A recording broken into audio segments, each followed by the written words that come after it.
Au cœur d'un hiver anglais du XIVe siècle, alors que les premiers frémissements du petit âge glaciaire saisissaient le pays, un cerf nommé Thomas était enfermé dans des ceps en bois au centre de la place de son village. La neige avait commencé à tomber à l'approche du crépuscule, chaque flocon se posant sur sa fine tunique de laine, déjà humide après des heures d'exposition. Son crime était simple.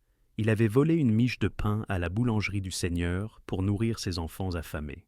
La punition, décidée par la cour seigneuriale ce matin-là, était de rester dans les ceps jusqu'à l'aube. Autour de lui, les villageois passaient en hâte, les yeux baissés, retournant à leur chaumière où de maigres feux luttaient contre le froid pénétrant. Thomas regardait la fumée s'élever de leur toit de chaume, chaque panache un rappel de la chaleur qu'il ne pouvait atteindre. Ses pieds, prisonniers des lourdes planches de bois, avaient déjà perdu toute sensation. La température chutait, le vent se levait et l'obscurité s'épaississait. Ce qui avait été décrété comme une humiliation publique devenait quelque chose de bien plus sinistre. Au matin, Thomas serait mort, une autre victime d'un système judiciaire qui faisait de l'hiver lui-même une arme. Dans cette vidéo, vous découvrirez 5 manières brutales dont les seigneurs médiévaux punissaient à leurs serfs pendant les rudes mois d'hiver, et comment l'intersection de la justice féodale et du froid extrême a créé une machine de mort qui a terrorisé les populations rurales pendant des siècles. Nous explorerons comment des punitions de routine se transformaient en méthodes d'exécution à l'arrivée de l'hiver, révélant les ceps et le pilori comme des instruments de congélation lente, les cailles suspendues qui entraînaient de la mort par exposition, les flagellations publiques qui laissaient des plaies s'infecter dans des conditions glaciales, les mutilations qui devenaient des infections mortelles dans le froid et les punitions économiques qui privaient les familles des ressources même nécessaires pour survivre à la fureur de l'hiver. Vous découvrirez le petit âge glaciaire qui a commencé au début du XIVe siècle, faisant chuter les températures en Europe de 2 degrés Celsius et créant des hivers assez rudes pour geler complètement les rivières et arrêter tout commerce. Nous examinerons le système des cours seigneuriales, qui donnait aux seigneurs un pouvoir judiciaire absolu sur leurs tenanciers non libres, le cadre juridique qui ne laissait aux serfs aucun recours contre l'injustice, et les preuves documentaires des registres de justice des XIIIe et XIVe siècles qui consignent ces punitions avec des détails glaçants. Tout au long de cette exploration, nous remettrons en question l'image romancée de la vie médiévale et révélerons comment les conditions climatiques, l'impuissance juridique et une cruauté calculée se sont combinées pour créer un système où la justice elle-même devenait une arme et l'hiver un bourreau. Les preuves proviennent de registres de justice contemporains, de découvertes archéologiques, d'analyses savantes de documents seigneuriaux et du sinistre témoignage des chroniqueurs qui ont été les témoins directs de ces brutalités. Pour comprendre toute l'horreur des punitions hivernales, nous devons d'abord saisir la position précaire qu'occupaient les serfs dans la société médiévale. Ces travailleurs agricoles étaient liés par le système féodal au travail sur le domaine de leur seigneur, occupant un statut non libre qui les distinguait à la fois des paysans indépendants et des purs esclaves. Un serf ne pouvait pas quitter le domaine sans permission, ne pouvait pas se marier sans payer une amende au seigneur et ne pouvait pas envoyer ses enfants apprendre un métier ou entrer dans l'église sans le consentement du manoir. Les seigneurs détenaient un pouvoir absolu sur leur domaine, y compris l'autorité de tenir une cour et de déterminer les punitions pour les délits commis dans les limites du domaine. Le système des cours seigneuriales, présidé par l'intendant ou le sénéchal du seigneur, traitait de tout, des litiges sur la tenure des terres aux crimes graves comme les voies de fait et le vol. Chaque domaine fonctionnait selon son propre coutumier, un document détaillant les lois et coutumes spécifiques de ce domaine, et les villageois étaient tenus d'assister aux sessions de la cour à intervalles réguliers tout au long de l'année ou de payer des amendes en cas d'absence. La cour avait un double objectif. Elle maintenait l'ordre et générait des revenus, car les amendes et les amercements fournissaient aux seigneurs une source de revenus commode. Les serfs n'avaient que peu de recours juridiques contre les décisions de leurs seigneurs. Comme le roi Richard II le dira crûment à un groupe de paysans plaignants après la révolte manquée de 1381, « Serfs vous êtes, et serfs vous resterez ». Dans ce monde de hiérarchie rigide et d'impuissance juridique est survenue une catastrophe climatique qui allait amplifier chaque épreuve. Commençant brusquement entre 1275 et 1300, une période plus tard, connue sous le nom de Petit âge glaciaire, a transformé les hivers européens, les faisant passer de simplement rudes à potentiellement mortels. Les températures moyennes dans les îles britanniques ont chuté d'environ 2 degrés Celsius à partir du début du XIVe siècle, tandis que l'hémisphère nord, au sens large, a connu une baisse de 0,6 degrés de la température annuelle moyenne. Des sources byzantines décrivent un froid extraordinairement rude dans les années 1265, 1277 et 1297 à 1298. En 1314, des pluies extraordinaires avaient commencé, introduisant une période d'hiver anormalement froid et humide qui allait persister pendant des décennies. Les rivières et les mers côtières gelaient complètement, paralysant le commerce et les communications. La saison de croissance, plus courte et moins fiable, a forcé des changements dans les pratiques culturelles, mais de nombreuses années ont encore apporté la disette et la famine. La grande famine de 1315 à 1317 reste peut-être l'exemple le plus dévastateur de ce que ce nouveau climat pouvait infliger. Pour les serfs, même les hivers normaux étaient des épreuves de survie. Leurs chaumières d'une seule pièce, construites en torchis et en bois avec des toits de chaume, n'offraient qu'une protection minimale contre les éléments. Sans fenêtres en verre, avec seulement du papier ou des volets pour sceller les ouvertures, les courants d'air froid étaient des compagnons constants. Les sols en terre ou en pierre recouverts de paille devenaient humides et moisis avec l'humidité de l'hiver. Un foyer central ou une petite cheminée fournissait un chauffage inadéquat, remplissant l'espace exigu de fumée qui devait s'échapper par un trou dans le toit. Certaines familles chauffaient des pierres ou des briques et les enveloppaient dans du tissu comme bouillotte. Beaucoup faisaient entrer les animaux à l'intérieur, car une vache fournissait à peu près la chaleur d'un petit foyer par sa seule chaleur corporelle. Les vêtements se composaient principalement de couches de laine rêche portées sur du lin, et les bonnets de nuit étaient essentiels pour conserver la chaleur pendant le sommeil. La clé de la survie en hiver était simple: stocker suffisamment de nourriture de la récolte, ramasser suffisamment de bois de chauffage et garder ses animaux en vie. Un échec dans l'un de ces domaines signifiait la faim, le froid ou les deux. Les conditions humides et froides engendraient des maladies, et la médecine médiévale offrait peu d'aide. L'exposition aux éléments, une nutrition inadéquate et le manque d'hygiène faisaient de l'hiver la saison la plus meurtrière, même sans le fardeau supplémentaire de la punition. Pourtant, la punition venait quand même, et lorsqu'elle survenait pendant les mois d'hiver, elle cessait d'être simplement de la justice pour devenir quelque chose qui s'apparentait à un meurtre par procuration. Les 5 méthodes que nous allons examiner démontrent chacune comment les seigneurs médiévaux comprenaient, peut-être intuitivement, que l'hiver pouvait accomplir ce qu'ils hésiteraient à faire directement: éliminer les serfs gênants tout en maintenant l'apparence de l'autorité légale. Commençons par la forme la plus courante de punition publique, des dispositifs si familiers qu'ils se trouvaient sur chaque place de village de l'Angleterre médiévale. L'approche de la société médiévale face au crime reposait sur un fondement de dissuasion par le spectacle public.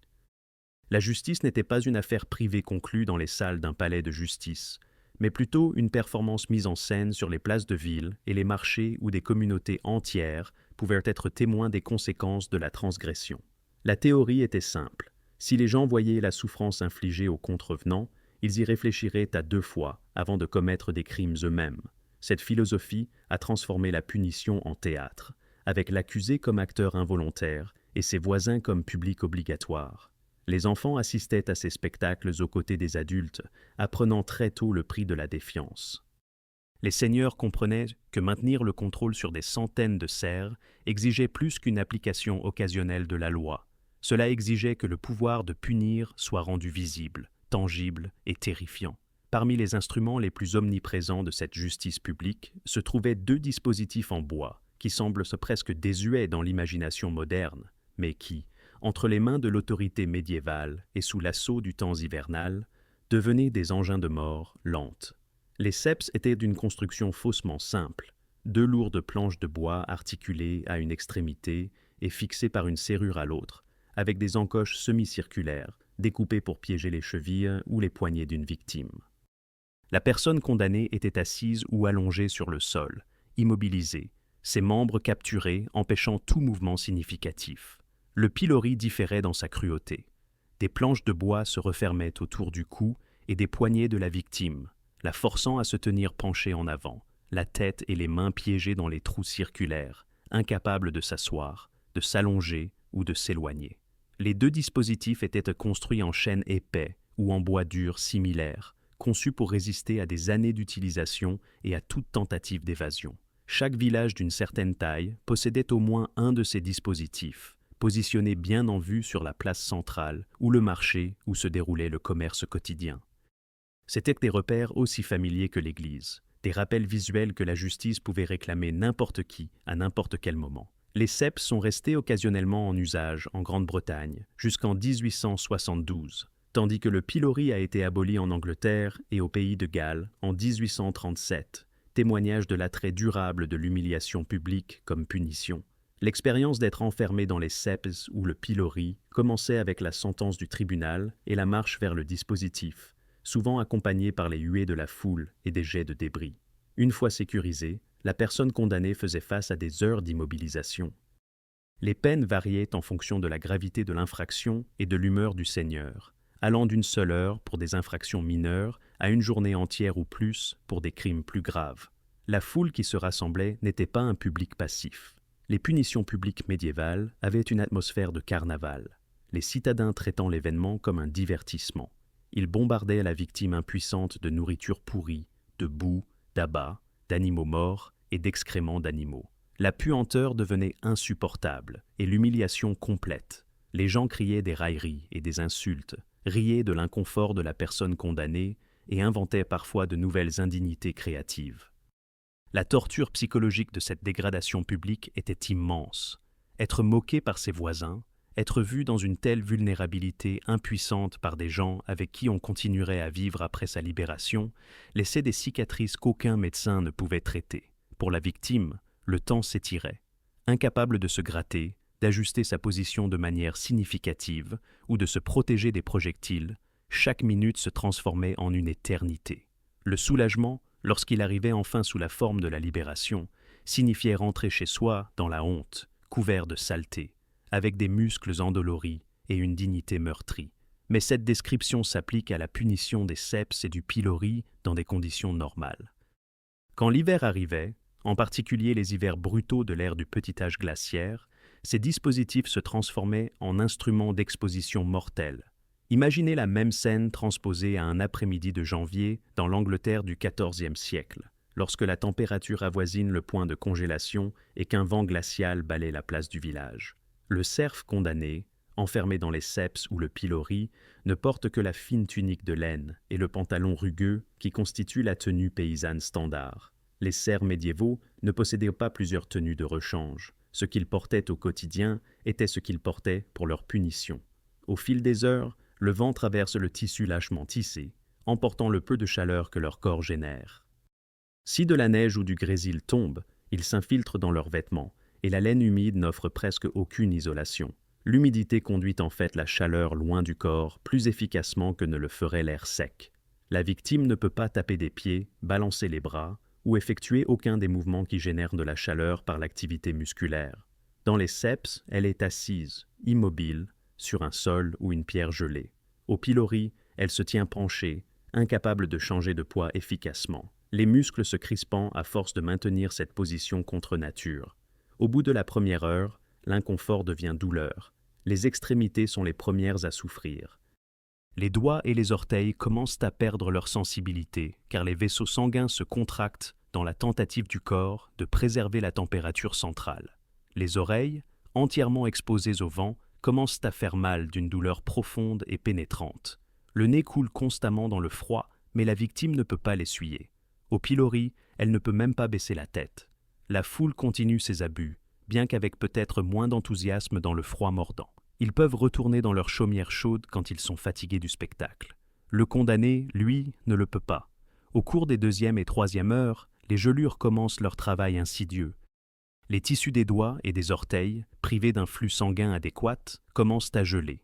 Des cristaux de glace se forment à l'intérieur des cellules, les faisant éclater. La peau devient cireuse et pâle, puis peut être bleutée ou grisâtre. La victime peut ne pas sentir cela se produire, car les zones touchées sont devenues engourdies. L'hypothermie progresse à travers ces étapes. D'abord les frissons, la tentative du corps de générer de la chaleur par des contractions musculaires rapides, puis le ralentissement des processus mentaux, la confusion s'installant, la parole devenant pâteuse. Enfin, la cessation des frissons alors que le corps s'épuise, la somnolence et la dangereuse tentation de simplement fermer les yeux et de dormir. Les gens du Moyen Âge ne comprenaient pas les mécanismes médicaux de l'hypothermie et des gelures, mais ils en comprenaient les effets. Ils savaient que les personnes laissées trop longtemps dans le froid cessaient de frissonner, devenaient confuses et parfois ne se réveillaient jamais. Ils savaient que des doigts et des orteils noircis signifiaient la perte éventuelle de ses membres, souvent après une période angoissante d'infection. Une peine de 6 heures dans les sepes pendant une journée d'hiver pouvait facilement s'avérer fatale, en particulier pour quelqu'un déjà affaibli par la malnutrition ou la maladie. Même si la victime survivait pour être libérée, son calvaire n'était pas terminé. Elle devait marcher ou être portée jusqu'à sa chaumière, un trajet pendant lequel sa température corporelle centrale pouvait encore baisser. Une fois à la maison, le chauffage inadéquat d'une demeure de serf signifiait que la récupération serait lente. Les extrémités gelées nécessitaient un réchauffement prudent, une chose que les paysans médiévaux connaissaient peu et pour laquelle ils avaient encore moins de ressources. Les tissus endommagés s'infectaient souvent, conduisant à la gangrène et au choc septique. Le nombre de morts dus aux sessions hivernales dans les sepes et le pilori n'a jamais été officiellement enregistré, mais les preuves circonstancielles suggèrent qu'il était substantiel. Les seigneurs et leurs officiers comprenaient exactement ce qu'ils faisaient. Programmer une punition aux sepes ou au pilori pendant l'hiver, en particulier par temps très froid, envoyait un message qui transcendait le crime spécifique puni. Cela démontrait que l'autorité du Seigneur s'étendait même au pouvoir de vie et de mort, non pas par l'acte controversé d'une exécution directe, mais par l'apparente neutralité de l'exposition aux éléments naturels. Techniquement, le Seigneur ne tuait personne. Il administrait simplement une punition légale. Si le froid venait à tuer le délinquant, eh bien, c'était le jugement de Dieu ajouté à la justice du manoir. Ce déni plausible était précieux, en particulier dans les cas où l'infraction ne justifiait peut-être pas légalement l'exécution, mais où le Seigneur désirait néanmoins une issue fatale. Les dispositifs pouvaient servir plusieurs objectifs simultanément, amplifiant leur effet dissuasif. Le pilori pouvait également servir de poteau de flagellation, le connétable administrant des coups de fouet sur le dos de la victime immobilisée. Parfois, la punition incluait le rasage de la tête de la victime, une humiliation supplémentaire dans une société où les cheveux avaient une signification sociale. Le marquage au fer rouge pouvait avoir lieu pendant que quelqu'un était enfermé au pilori, le fer chaud appliqué sur le front ou la joue alors que la victime se tenait impuissante. La coupe des oreilles était particulièrement associée au pilori, car la tête de la victime était maintenue fermement par le dispositif, facilitant la mutilation. Imaginez l'agonie multiple, les oreilles coupées, les plaies saignant abondamment, puis des heures à rester au pilori alors que le vent froid assaille les blessures fraîches. La combinaison de la mutilation et de l'exposition en hiver garantissait pratiquement une infection grave, et une infection dans les conditions médiévales signifiait souvent la mort. Le pilori devenait ainsi une plateforme pour des punitions superposées, chacune magnifiant les autres, l'hiver servant de tourmenteur supplémentaire, invisible mais très efficace. Les registres de justice des manoirs médiévaux documentent occasionnellement des condamnations aux sepes et aux piloris, bien qu'ils enregistrent rarement les résultats en détail. La simple mention que quelqu'un a été placé au pilori pendant 3 heures nous indique la peine, mais pas si la personne a survécu, a développé des gelures ou est morte d'exposition. Le manque de statistiques détaillées sur la survie dans les archives historiques est en soi révélateur. Ces punitions étaient si courantes, si routinières, que les chroniqueurs et les scribes de cour ne voyaient aucune raison de noter chaque cas ou ses conséquences. Seuls les cas exceptionnels méritaient une mention spéciale, et ceci impliquait généralement des complications supplémentaires ou des accusés de haut rang. Pour la grande majorité des serfs, condamnés aux sepes ou au pilori pendant les mois d'hiver, leurs souffrances et leurs sorts n'ont été consignés que dans les mémoires de ceux qui en ont été témoins, et dans les contes de mise en garde que les parents racontaient à leurs enfants. Les preuves archéologiques révèlent parfois les emplacements des sepes et des piloris grâce à la découverte de trous de poteaux en bois ou de fondations en pierre sur les places de village, vestiges physiques de l'appareil de punition publique. Ces traces silencieuses dans la terre marquent des endroits où d'innombrables individus ont enduré le froid, l'humiliation, la douleur et parfois la mort, tout cela au nom de la justice médiévale et du maintien de l'ordre féodal. Pourtant, aussi brutale que pouvait être l'exposition dans les sepes et le pilori, ces punitions laissaient au moins la possibilité d'une libération et d'une guérison. D'autres formes de punition hivernale n'offraient aucun espoir de ce genre. Comme nous allons maintenant le découvrir, l'approche médiévale de l'emprisonnement différait considérablement des pratiques modernes. Dans la société contemporaine, l'incarcération elle-même est la punition, une privation de liberté calculée en années et en décennies. Les seigneurs médiévaux, cependant, voyaient l'emprisonnement de manière plus pragmatique et plus cruelle. Peu de prisons dédiées existaient car les communautés refusaient de supporter le coût de l'entretien des installations et de l'alimentation des prisonniers à long terme. Cette réalité économique a orienté la justice médiévale vers des punitions immédiates, visibles et terminales. Lorsque l'emprisonnement avait lieu, il servait principalement à détenir les personnes accusées en attente de leur procès ou à punir par les conditions de détention plutôt que par sa durée. Les seigneurs disposaient de diverses options pour confiner les délinquants, les cachots sous leurs châteaux, de grossières cellules de détention dans les manoirs et, de manière plus spectaculaire, les cages suspendues qui transformaient les êtres humains en avertissements publics suspendus au-dessus des rues. Chacune de ces méthodes de confinement portait ses propres horreurs, et l'hiver amplifiait ces horreurs de manière exponentielle. La cage suspendue est peut-être l'invention la plus psychologiquement dévastatrice de la technologie punitive médiévale. Ces structures, construites de barreaux de métal ou de lattes de bois, étaient dimensionnées pour contenir un seul être humain, dans une position exiguë et inconfortable. La cage était ensuite suspendue à un poteau, à l'extérieur d'un bâtiment, ou à une potence spécialement construite dans un endroit très visible. Les places de ville, les emplacements à l'extérieur des cathédrales, l'approche des hôtels de ville, tout lieu où les membres de la communauté passaient quotidiennement servirent de site pour ces prisons aériennes. Le positionnement était délibéré, garantissant que la souffrance de la personne condamnée se déroulait en spectacle public. Les citadins ne pouvaient éviter de voir l'individu en cage, en vaquant à leurs occupations quotidiennes. Les enfants passaient devant en allant au travail ou faire des courses, apprenant de manière viscérale ce qui attendait ceux qui défiaient l'autorité. La position surélevée signifiait que la victime pouvait être vue de loin, un repère de punition visible à travers la ville. L'expérience d'être placé dans une cage suspendue commençait avec la sentence, suivie du processus public d'être forcé dans l'espace confiné. Souvent, la personne condamnée était déshabillée ou laissée avec un minimum de vêtements, maximisant à la fois l'humiliation et l'exposition aux éléments. Les dimensions de la cage empêchèrent de se tenir debout ou de s'allonger correctement, forçant l'occupant à une position accroupie ou recroquevillée perpétuellement inconfortable. Les bras et les jambes devaient être pliés, incapables de s'étendre complètement. En quelques heures, les muscles se crispaient douloureusement. Les barreaux de métal ou de bois s'enfonçaient dans la chair, créant des points de pression douloureux et, finalement, des ecchymoses et des abrasions. Mais l'inconfort physique n'était que le début. La personne condamnée était entièrement exposée à la vue du public dans son état de vulnérabilité. Les passants s'arrêtaient pour regarder, pointer du doigt et commenter. Les moqueries qui accompagnaient les punitions des ceps et du pilori se poursuivaient ici, les gens jetant des ordures, des abats ou des excréments sur la victime en cage. Incapable d'esquiver ou de se protéger, elle devait endurer tout ce que la foule lui infligeait. La soif et la faim s'installaient, car la fourniture d'eau et de nourriture était au mieux irrégulière. La cage n'offrait aucune installation sanitaire, forçant l'occupant à se souiller, ajoutant la puanteur et l'inconfort de ses propres déchets à ses épreuves. Ces conditions étaient déjà assez horribles par temps clément. L'hiver transformait la cage suspendue en un instrument d'exécution, considérait la physique de l'exposition. Un corps humain génère de la chaleur par des processus métaboliques, et dans des environnements froids, il doit en générer encore plus pour maintenir la température centrale nécessaire à la survie. Cela nécessite des calories, et un cerf affamé, enfermé dans une cage, n'en reçoit aucune. Le corps tente de conserver la chaleur en resserrant les vaisseaux sanguins dans les extrémités, réduisant la circulation vers les mains, les pieds, les oreilles, le nez et la surface de la peau.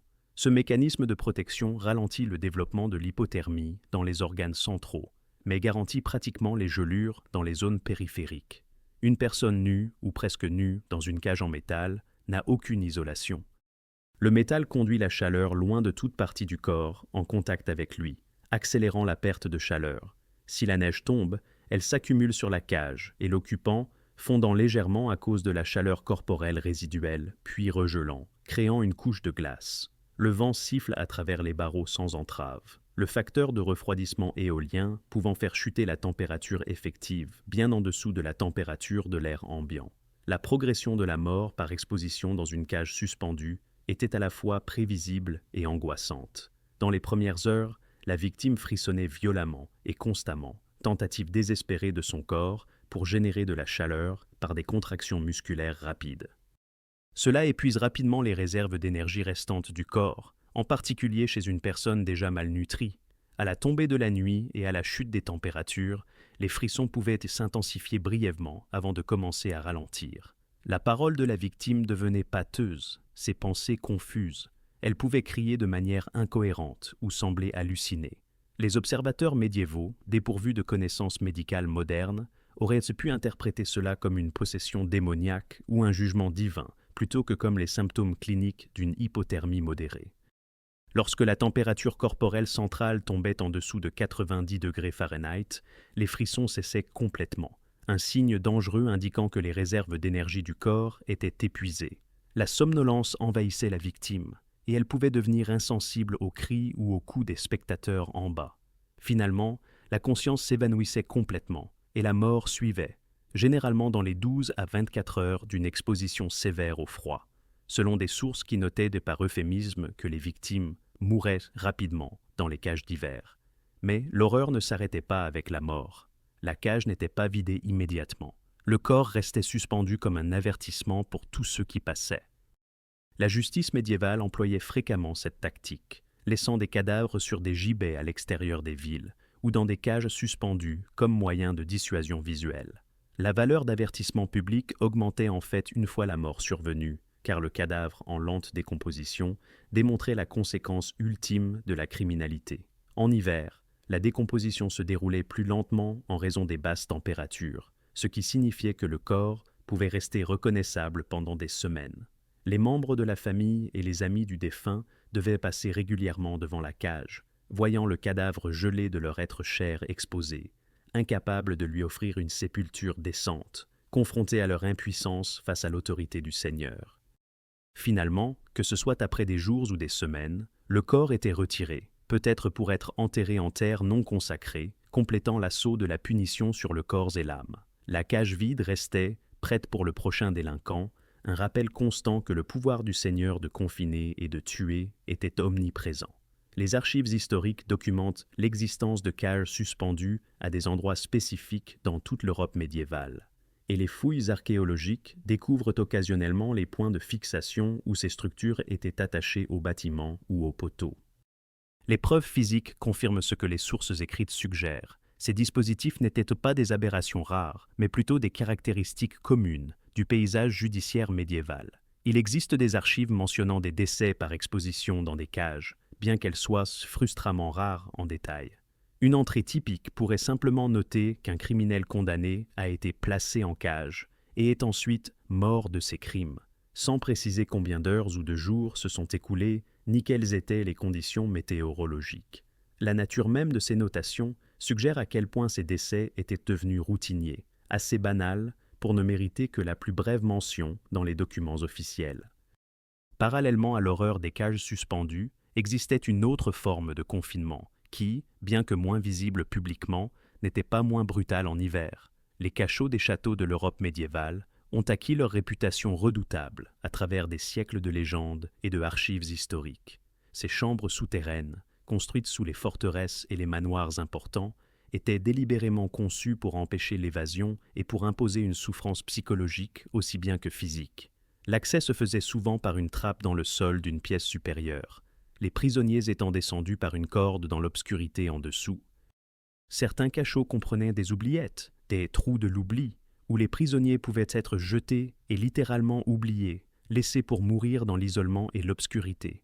La conception plus courante du cachot comprenait d'étroites chambres de pierre accessibles par de lourdes portes verrouillées, parfois en sous-sol, parfois au rez-de-chaussée, mais intégrées dans les épaisses fondations des murs du château. La structure physique de ces espaces garantissait la misère. Des murs de pierre épaisse, nécessaires à l'intégrité défensive du château, signifiaient également une excellente insonorisation, de sorte que les cris des prisonniers ne pouvaient pas facilement atteindre le monde extérieur. Les pierres suintaient constamment l'humidité, la condensation et l'infiltration de la terre environnante, créant un environnement perpétuellement humide. Les sols en terre ou en pierre pouvaient être recouverts de jonc ou de paille dans un geste de confort pour le prisonnier. Mais ce matériau organique devenait rapidement détrempé et moisi dans les conditions humides. La ventilation allait de médiocre à inexistante. De petites fenêtres, si elles existaient, n'étaient guère plus que des meurtrières en haut du mur, admettant un minimum de lumière et encore moins d'air. La plupart des cachots existaient dans une obscurité perpétuelle, éclairés seulement lorsque les gardes apportaient des torches ou des bougies, ce qu'ils faisaient rarement. Les prisonniers vivaient dans cette obscurité, perdant la notion du temps, incapables de distinguer la nuit du jour, leur rythme circadien perturbé et leur santé mentale mise à l'épreuve par la privation sensorielle. Le froid dans ces espaces était d'une qualité particulièrement pénétrante. Sous terre, la température restait relativement stable, quelque peu isolée des extrêmes de la météo de surface. Mais cette stabilité était froide, un froid humide et constant qui s'infiltrait dans les os et les articulations. La pierre et la terre absorbaient la chaleur de tout être vivant en contact avec elle, la conduisant sans relâche.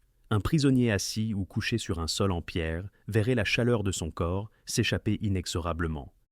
L'humidité magnifiait cette sensation de froid, car l'air humide conduit la chaleur loin du corps plus efficacement que l'air sec. Les sources médiévales décrivent le froid des cachots avec des mots suggérant une qualité différente du froid hivernal extérieur, mais tout aussi terrible. C'était un froid qui ne partait jamais, qui pénétrait jusqu'à la moelle, qui faisait mal à chaque articulation et qui donnait l'impression d'inhaler la tombe à chaque respiration. L'hiver dans un cachot médiéval pouvait être tout aussi brutal que l'hiver à l'extérieur, une affirmation qui peut sembler contre-intuitive, mais qui reflète la réalité de ces espaces. Bien que l'emplacement souterrain offrait une certaine isolation contre les températures les plus froides, il signifiait également l'absence de tout chauffage. Une habitation de surface, aussi inadéquate soit-elle, possédait généralement une forme de foyer ou de cheminée. Les cachots n'en avaient aucune. Les prisonniers recevaient, s'ils avaient de la chance, une seule couverture mince. Les vêtements étaient ceux qu'ils portaient lors de leur emprisonnement, et si ceux-ci avaient été pris ou avaient pourri, ils pouvaient être nus ou presque. La litière de paille, si on peut l'appeler ainsi, était gelée et humide, n'offrant aucune isolation ni confort. Toute source d'eau dans le cachot pouvait geler, privant les prisonniers d'eau potable. Le corps humain, constamment exposé à ce froid, affaibli par une nourriture inadéquate, commençait à défaillir de manière prévisible. Les maladies respiratoires prospéraient dans l'environnement froid et humide. La pneumonie était une cause fréquente de décès, les poumons se remplissant de liquide, la respiration devenant laborieuse et douloureuse, la fièvre consumant le peu de force restante. Les infections de toute blessure, même mineures, se propageaient rapidement dans l'état affaibli et les conditions insalubres. La dimension psychologique de l'emprisonnement en cachot aggravait la souffrance physique. L'isolement était complet et terrifiant. Certains cachots abritaient plusieurs prisonniers à proximité, permettant au son angoissé des compagnons de souffrance de résonner dans l'obscurité, un chœur de misère humaine qui empêchait le repos et mettait les nerfs à vif. D'autres isolaient complètement les prisonniers dans des cellules individuelles, les privant de tout contact humain, à l'exception du garde occasionnel. L'obscurité désorientait et angoissait, les prisonniers perdant la capacité de suivre le passage du temps. Les heures, les jours, les semaines se fondaient en un présent éternel de froid, de faim et de douleur. L'incertitude de la durée était sa propre torture. Un prisonnier dans les ceps savait que sa peine prendrait fin en quelques heures. Un prisonnier dans le cachot pouvait attendre son procès, attendre le bon plaisir du Seigneur ou purger une peine de durée indéterminée. Il n'avait aucun moyen de savoir si la libération viendrait demain ou s'il mourrait dans cette obscurité, oublié du monde d'en haut. Beaucoup sont morts, en particulier ceux emprisonnés pendant les mois d'hiver. La combinaison du froid, de l'humidité, de la maladie, de la malnutrition et du désespoir s'est avérée mortelle. Les seigneurs n'étaient pas tenus de fournir des provisions adéquates aux prisonniers. La nourriture pouvait être minimale et peu fréquente. Les serfs, ne possédant pas d'argent, ne pouvaient pas payer pour un meilleur traitement comme le pouvaient parfois les prisonniers plus riches. Ils recevaient les pires conditions par défaut. Les sources historiques notent parfois qu'un prisonnier est mort en détention ou a péri en attendant son procès, un langage technique qui masque la souffrance impliquée mais confirme la réalité mortelle. La mort de causes naturelles, telles que le froid, la maladie ou la famine pendant l'emprisonnement, n'était pas considérée comme une exécution et n'entraînait aucune des complications juridiques que la peine capitale formelle pouvait entraîner. Le seigneur pouvait honnêtement prétendre qu'il n'avait pas exécuté le prisonnier, que la mort était survenue par des processus naturels, même si ces processus étaient la conséquence prévisible et intentionnelle des conditions d'emprisonnement. La fonction sociale de l'emprisonnement en cachot s'étendait au-delà de la punition individuelle du prisonnier. Le fait de savoir que le seigneur possédait ces espaces de confinement et les utilisait sans hésitation créait une peur généralisée au sein de la population serve.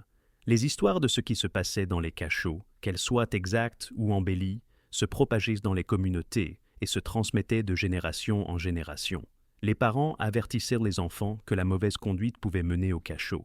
L'existence même de ces espaces rappelait à tous que le pouvoir du Seigneur incluait la capacité de retirer des individus de la société, de les faire disparaître dans l'obscurité et le froid, d'infliger des souffrances loin des yeux du public. Cette violence invisible complétait le spectacle public des ceps, du pilori et des cages suspendues, démontrant que la portée du Seigneur s'étendait aux espaces de punition visibles et cachés. Les fouilles archéologiques de châteaux médiévaux continuent de révéler des espaces de cachot, et lorsque les historiens analysent les dimensions, la construction et l'emplacement de ces chambres, les découvertes confirment le sombre tableau brossé par les sources écrites. Les chercheurs ont trouvé des preuves des conditions humides, de l'espace inadéquat, de l'accès difficile et des mesures de sécurité robustes. Dans certains cas, les restes de prisonniers ont été découverts, preuves squelettiques d'individus qui n'ont jamais quitté ces espaces vivants. L'analyse de ces restes montre parfois des signes de malnutrition, de maladie et de blessures compatibles avec un confinement sévère, fournissant un témoignage silencieux de la souffrance que ces espaces imposaient. Le calcul que faisaient les seigneurs en employant des cages suspendues, des cachots et d'autres formes de punition par exposition pendant l'hiver était fondamentalement un calcul d'efficacité. Ces méthodes éliminaient les individus gênants, démontrèrent l'autorité, dissuadèrent les autres de commettre des délits similaires et le faisaient de manière à préserver techniquement les formes de la justice tout en obtenant des résultats aussi terminaux que l'exécution.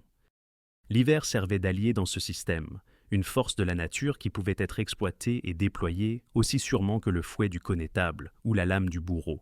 Le froid tuait de manière fiable et ne nécessitait aucune main humaine pour le guider. Seulement la décision d'exposer un corps humain vulnérable à ses effets pendant une durée suffisante. De cette manière, les seigneurs médiévaux ont fait de l'hiver lui-même une arme, enrôlant le monde naturel dans leur appareil de contrôle et de terreur. Pourtant, l'exposition au froid n'était pas la seule façon dont l'hiver amplifiait la punition, comme nous le découvrirons en examinant la pratique brutale de la flagellation publique au cœur de l'hiver. Le claquement d'un fouet sur la place de la ville était un son que chaque cerf connaissait et craignait, un bruit sec qui fendait l'air et annonçait la souffrance à venir. La flagellation avait des racines anciennes, une punition favorite des autorités romaines qui a survécu à la chute de l'Empire et a prospéré tout au long de la période médiévale. Son attrait pour ceux qui détenaient le pouvoir était simple. Elle infligeait une douleur intense sans la finalité de l'exécution. Elle pouvait être graduée en intensité en fonction du nombre de coups. Elle servait de puissant moyen de dissuasion lorsqu'elle était exécutée publiquement et elle ne nécessitait qu'un équipement ou une infrastructure minimaux. Un poteau solide, une lanière de cuir ou une corde et un individu disposé à administrer les coups étaient tout ce qui était nécessaire. Chaque ville d'une certaine taille possédait un poteau de flagellation sur sa place centrale ou son marché. Et la vue de quelqu'un attaché à ce poteau, le dos nu et en sang, est devenue un aspect familier et terrible de la vie médiévale. La punition de la flagellation publique remplissait de multiples fonctions sociales, au-delà de l'infliction immédiate de douleurs aux délinquants. Elle fonctionnait comme un outil de subjugation des populations marginalisées, les pauvres surpris à voler de la nourriture, les vagabonds voyageant sans permission, les prostituées, les malades mentaux et les dissidents religieux se retrouvaient tous régulièrement soumis au fouet. La nature publique de la punition était essentielle à son efficacité en tant que moyen de dissuasion. Les seigneurs exigeaient que les membres de la communauté y assistent, rendant le spectacle obligatoire pour de nombreuses flagellations.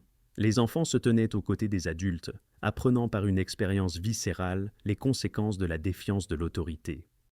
Le poteau de flagellation devenait ainsi un site où le pouvoir se manifestait, où la capacité du Seigneur à commander la violence contre les corps humains était exposée à la vue de tous, et où l'ordre social était renforcé par la souffrance de ceux qui transgressaient ou existaient simplement en marge de la société. Avant les années 1590 en Angleterre, la punition mobile consistant à être fouetté à travers les rues prévalait. La personne condamnée était attachée à l'arrière d'une charrette et conduite à travers la ville, tandis qu'un flagellateur marchait derrière, appliquant le fouet à intervalles réguliers. Cette torture ambulatoire assurait une exposition publique maximale, car la procession serpentait à travers diverses rues et quartiers, permettant aux résidents qui n'étaient peut-être pas près de la place de la ville d'assister à la punition. Après les années 1590, des poteaux de flagellation dédiés sont devenus plus courants, centralisant la punition en un seul endroit, mais en conservant son caractère public. Le poteau lui-même était généralement une épaisse poutre de bois, enfoncée profondément dans le sol, pour résister aux luttes des victimes. Des anneaux ou des crochets en fer étaient fixés à différentes hauteurs, permettant d'attacher les mains et les bras dans différentes positions. La position standard étirait les bras de la victime au-dessus de sa tête, attachés au poteau, la forçant à se tenir sur la pointe des pieds ou à pendre partiellement par les bras, le dos entièrement exposé et la peau tendue, maximisant l'impact de chaque coup. Les instruments utilisés pour la flagellation varièrent dans leur conception, mais partageaient un objectif commun: infliger un maximum de douleur et de dommages à la chair. De simples fouets en cuir, des verges en bois, des baguettes coupées sur des branches d'arbres flexibles, et le tristement célèbre chat à 9 queues ont tous été utilisés dans la flagellation médiévale. Le chat à 9 queues mérite une mention particulière pour sa cruauté délibérément renforcée. Ce dispositif se composait d'un manche attaché à 9 cordes ou lanières de cuir séparées, parfois nouées ou lestées de petites boules de métal. Chaque coup d'un chat à 9 queues était en fait 9 coups, les cordes s'écartant et frappant des zones légèrement différentes, créant une pluie de lacérations plutôt qu'une seule zébrure. Le nombre de coups assignés variait selon la gravité du crime et le décret du Seigneur. Des dizaines de coups n'étaient pas rares, et pour les délits graves, le nombre pouvait grimper beaucoup plus haut. La personne administrant la flagellation était généralement le connétable ou un autre fonctionnaire désigné, et ses instructions étaient de délivrer la punition à fond, sans pitié pour l'état ou les cris de la victime. La foule qui se rassemblait pour une flagellation publique arrivait avec un mélange d'émotions. Certains venaient dans une atmosphère de carnaval, traitant la punition comme un divertissement, apportant de la nourriture et des boissons, en faisant une occasion sociale. D'autres assistaient par obligation ou par curiosité morbide. Les enfants étaient si présents, bien que les parents puissent leur couvrir les yeux au pire moment, ou puissent délibérément garder leurs yeux découverts, croyant la leçon précieuse. Le premier coup de fouet produisait un choc, le son sec précédant le cri de la victime d'un battement de cœur. Au fur et à mesure que la flagellation se poursuivait, la scène devenait de plus en plus brutale. La peau se rompait après les premiers coups, le sang commençait à couler, et à chaque coup suivant, les dommages s'aggravaient. Le dos devenait une masse de lacération, la peau déchiquetée, le tissu musculaire exposé dans les cas graves. Le sang coulait le long du dos et des jambes de la victime, formant une flaque sur le sol autour du poteau. Les cris de la victime évoluaient de cris aigus à chaque impact à un gémissement angoissé continu, alors que la douleur submergeait toute réponse cohérente. Certains spectateurs applaudissaient, pris dans la mentalité de la foule et la permission de célébrer la souffrance d'autrui. D'autres regardaient en silence horrifiés, conscients qu'eux-mêmes ou leurs proches pourraient un jour occuper cette position, mais incapables de protester ou de détourner le regard sans risquer d'être soupçonnés de déloyauté. Les sources historiques décrivent la brutalité de la flagellation médiévale en termes crus. Les dos étaient fréquemment lacérés, ce qui signifie que la chair était largement déchirée. L'expression « exécuté avec une grande brutalité » apparaît dans plusieurs récits, indiquant que la tâche du flagellateur n'était pas de calibrer soigneusement la punition, mais de la délivrer avec une violence maximale. Dans certains cas, des élaborations sadiques augmentèrent l'agonie. Du sel pouvait être frotté dans les plaies ouvertes, la substance granuleuse brûlant dans la chair exposée, intensifiant la douleur et, paradoxalement, pouvant servir d'antiseptique rudimentaire, bien que cet avantage ne fût presque certainement pas l'intention. D'autres irritants pouvaient être appliqués, ou des coups supplémentaires délivrés au-delà du nombre prescrit, à la discrétion du flagellateur ou du seigneur. La réalité médicale d'un traumatisme aussi grave était une perte de sang importante, des dommages tissulaires profonds et un choc physiologique profond. Le corps de la victime libérait des hormones de stress, la fréquence cardiaque et la pression artérielle montaient en flèche, et dans les cas extrêmes, le choc seul pouvait s'avérer fatal, avant même de considérer les risques d'infection ultérieures. Dans des conditions optimales, la guérison d'une flagellation sévère était un processus long et douloureux. La victime avait besoin de repos, d'eau propre pour laver les plaies, de nutrition pour reconstruire les tissus endommagés, et idéalement d'une forme de soin des plaies pour prévenir l'infection. Les serfs médiévaux n'avaient accès à presque aucune de ces nécessités. Ils avaient une connaissance minimale des soins appropriés des plaies, pas d'antibiotiques ni d'antiseptiques, une nutrition inadéquate même en bonne santé, et aucune possibilité de repos prolongé. En été ou par temps clément, la guérison était difficile mais possible. Les plaies se refermaient progressivement sur des semaines, formant des cicatrices importantes mais permettant finalement à la personne de retourner au travail. Mais lorsque la flagellation avait lieu en hiver, en particulier pendant les rudes hivers du petit âge glaciaire, le calcul de la survie changeait radicalement. La flagellation hivernale commençait par le choc immédiat du froid, ajouté au choc de la violence. Le dos de la victime était mis à nu, tous les vêtements retirés ou abaissés pour exposer entièrement la chair. Au début de la flagellation, chaque coup déchirait une peau déjà contractée par le froid. L'air glacial se précipitait dans les plaies fraîches, le froid lui-même devenant une source de douleur superposée à l'agonie déchirante du fouet.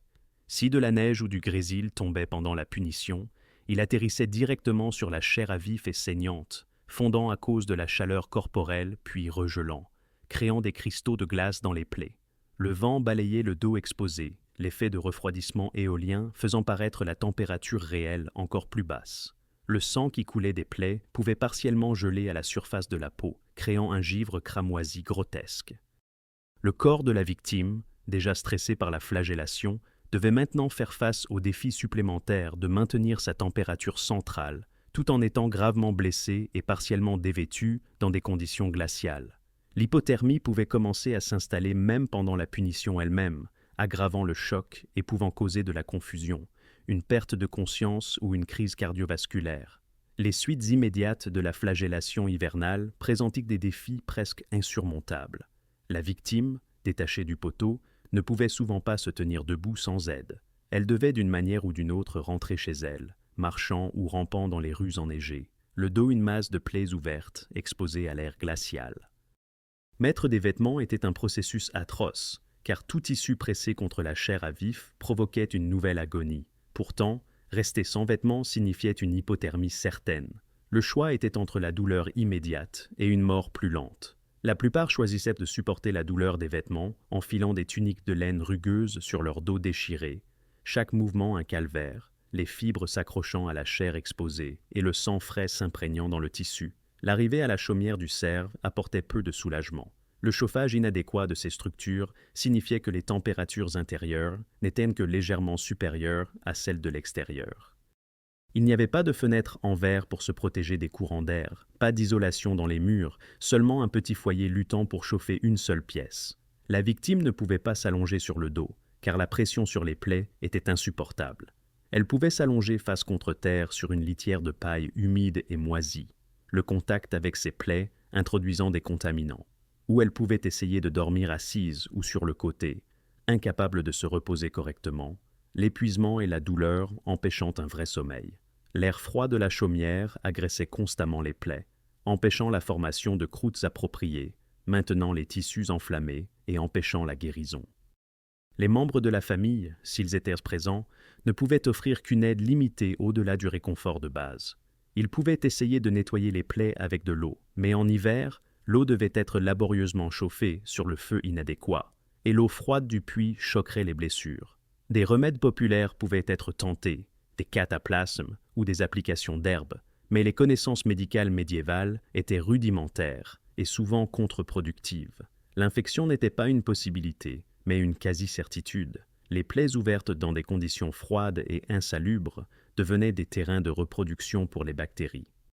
En quelques jours, les plaies montraient des signes d'infection, rougeur et gonflement accrus, formation de pus, odeur nauséabonde et fièvre. Le corps de la victime, déjà affaibli par le traumatisme et la malnutrition, luttaient pour monter une réponse immunitaire efficace. La fièvre montait à mesure que l'infection se propageait, le corps brûlant ses réserves d'énergie restantes pour combattre l'invasion. Le délire pouvait s'installer, la victime alternant entre frissons et sueur, incapable de manger, s'affaiblissant de jour en jour. La gangrène pouvait se développer dans les pires cas, les tissus mourant et devenant noirs, la nécrose se propageant, les toxines libérées dans la circulation sanguine provoquant un choc septique. Sans antibiotiques modernes, il n'y avait pas de traitement efficace. La personne survivait soit par la force de sa propre constitution et par pure chance, soit elle succombait. Beaucoup sont morts, leur décès survenant à l'abri des regards dans leur misérable chaumière, des semaines après la flagellation qui avait initié la cascade fatale. Ces décès sont restés largement non enregistrés, peut-être une brève mention dans les registres de décès paroissiaux ou une note dans les registres seigneuriaux qu'une tenure était devenue vacante en raison du décès du tenancier. Mais le lien de causalité avec la flagellation hivernale était rarement explicité dans les documents officiels. Les conséquences à long terme pour les survivants étaient également graves. Les cicatrices d'une flagellation brutale étaient permanentes et étendues. Le dos était couvert de tissus cicatriciels surélevés et tordus, preuve visible de la punition qui marquait l'individu à vie. Dans une société où les gens travaillaient le torse exposé par temps chaud, ces cicatrices étaient visibles de tous, identifiant immédiatement la personne comme quelqu'un qui avait été fouetté. Ce marquage visuel affectait les perspectives d'emploi, les possibilités de mariage et le statut social. Un serf connu pour avoir été puni était considéré comme potentiellement gênant, moins digne de confiance, plus susceptible de causer des problèmes. Les dommages physiques pouvaient également être invalidants. Des cicatrices sévères pouvaient restreindre le mouvement des muscles du dos, rendant certaines tâches physiques difficiles ou impossibles. Pour les serfs dont les moyens de subsistance dépendaient du travail agricole, ce handicap pouvait réduire leur productivité et donc leur valeur pour le seigneur, conduisant potentiellement à d'autres punitions pour ne pas avoir satisfait aux exigences de travail. Les registres de justice des XIIIe et XIVe siècles documentent occasionnellement des peines de flagellation, bien que, comme pour d'autres punitions, les archives soient généralement laconiques. Une note pourrait indiquer qu'un individu a été fouetté pour vol ou flagellé pour intrusion, sans plus de détails sur le nombre de coups, les conditions météorologiques ou le résultat. Les chroniques contemporaines mentionnent parfois des punitions particulièrement brutales ou des cas impliquant des circonstances inhabituelles. Un cas documenté de 1690, bien après la période médiévale, mais illustrant la continuité des pratiques, impliquait un gérant de domaine exigeant que les serfs en fuite soient punis par la flagellation lors de leur capture. Le fait que cette demande ait été considérée comme appropriée et ait été documentée suggère à quel point de telles punitions étaient routinières.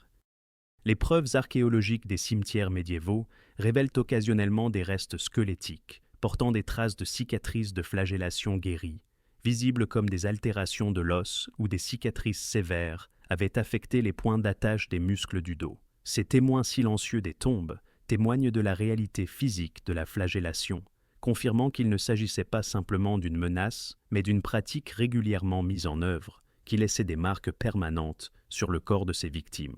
L'analyse médico-légale moderne des restes squelettiques médiévaux a également identifié des cas où les preuves suggèrent que des infections consécutives à la flagellation ont contribué à la mort. Des modifications osseuses compatibles avec une infection systémique grave, trouvées chez des individus dont les restes squelettiques montrent également des signes de traumatisme dorsal, fournissent des preuves circonstancielles mais convaincantes de la chaîne de causalité mortelle, flagellation menant à une infection menant à une mort septique. La fonction sociale de la flagellation publique s'étendait au-delà de la dissuasion immédiate. Les cicatrices visibles servaient d'avertissement permanent, de rappels ambulants du pouvoir du Seigneur et des conséquences de la transgression. Les communautés intériorisèrent la leçon, et la peur du fouet aidait à maintenir l'ordre sans nécessiter une application réelle constante. Le fait de savoir que la flagellation pouvait être ordonnée à tout moment pour un large éventail de délits, réels ou présumés, maintenait les populations serves dociles et coopératives, un état d'intimidation chronique qui était précisément ce que les seigneurs cherchaient à atteindre. Pourtant, aussi angoissant que fut le fouet en hiver, déchirant une chair qui peinerait à guérir dans le froid, certaines punitions allaient encore plus loin. cherchant non seulement à blesser, mais à altérer de façon permanente le corps, marquant les criminels de manière à ce qu'ils ne puissent jamais être cachés ou guéris. La pratique de la mutilation attend notre examen. La justice médiévale fonctionnait selon un principe qui semble presque étranger aux sensibilités modernes. Le crime devait être inscrit de façon permanente sur le corps du criminel. Cette philosophie reflétait un monde sans base de données d'empreintes digitales, sans photographie, sans aucun des mécanismes bureaucratiques d'identification que les États modernes tiennent pour acquis. Dans un tel monde, comment les communautés pouvaient-elles savoir qui avait été condamné pour des crimes?